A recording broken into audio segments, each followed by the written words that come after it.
I tell you, we learned some great lessons in 2015 in the wake of Hurricane Joaquin. I really believe that our emergency response professionals did a fantastic job, both in terms of response and recovery. But the greatest lessons we learned were in preparing for the storm. We've worked diligently, met every single day, people on the state level, local level, our hospitals, the power company. We're all working together to make sure that we have a solid emergency management plan for what appears to be the storm of a lifetime. We've made sure that the systems at the Columbia Canal, which provides water to 375,000 people across the Midlands, are both resilient and also redundant. We're making sure that if, in fact, the canal has some challenges again, that we're able to pump water directly from the Broad River into the water treatment facility. We feel good about the integrity of the canal. We still have some ongoing discussions with FEMA about a long-term solution, not only looking at the 200-year history of the canal, but how we prepare for a resilient structure for 200 years from now. So we're moving there. But looking at the top flooding locations in the city, we're staging barricades there now. We're diligently working to clean storm drains and encouraging citizens, obviously, to do their part. If you're sheltering in place, we've been pushing out information so that we're all doing what we can do as individuals to prepare our families for what could be a long few days.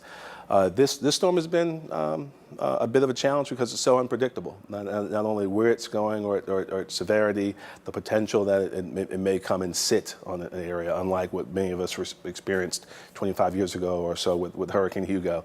But I feel that everything we can do humanly possible, we're working together to make sure we protect human life and property, and obviously helps us return to the quality of life we deserve after the storm.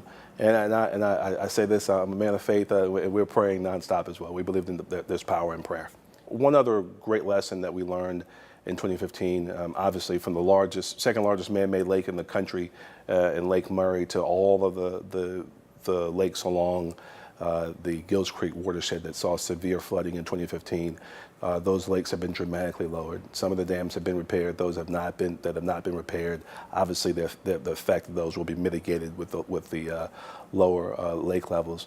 But it seems like everyone's stepping up, both not just the government officials, but our community leaders, our neighborhood leaders, our citizens, doing what they're supposed to do. I do want to encourage people, if you have an emergency during the storm, to please call 911. If you don't have an emergency, we have a customer care hotline, 803-545-3300, 545-3300, that is manned 24 hours a day, 7 days a week. If you need something, we'll be there in response. Let's make sure that we don't create emergencies. If you see an area that's flooded, do not drive into that area because it's highly likely that you will get stuck there. And obviously, if someone's responding to you in that situation, they won't be able to respond to someone else who may need that help as well. So let's work together. In 2015, we saw the very best angels of our nature come out. We were Columbia strong and South Carolina strong. We worked together to make sure that we got through it together. We lost 19 precious lives. We're going to do everything we can to make sure that doesn't happen this time around. And we'll get through this together. I'm confident of it.